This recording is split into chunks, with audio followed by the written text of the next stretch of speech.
చంద్రబాబు నాయుడు గారి ప్రభుత్వంలో ప్రతి వ్యవస్థ నీరుగారిన పరిస్థితుల మధ్య భూములు దిగజారిపోయాయి. పిల్లలకు ఇవ్వాల్సిన ఫీజు రీఇంబర్స్మెంట్ బకాయిలు ఇవ్వడం లేదు. సంవత్సరం దాటిపోయింది. వైద్య రంగం పూర్తిగా దివాలా తీసింది. మరోవైపున వ్యవసాయం దిగజారిపోయింది.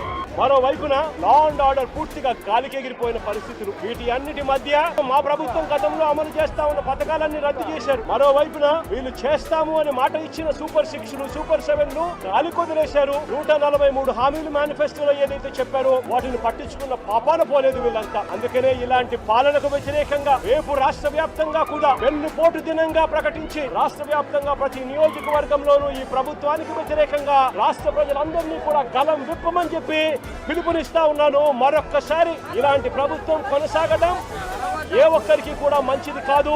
ఇలాంటి ప్రభుత్వం ఎంత త్వరగా ప్రభుత్వాన్ని సాగనంపితే ప్రజలు అంత సస్యశ్యామలంగా బతికే పరిస్థితి ఉంటుంది అని చెప్పి ప్రతి ఒక్కరూ కూడా కలిసి రావాలి అని చెప్పి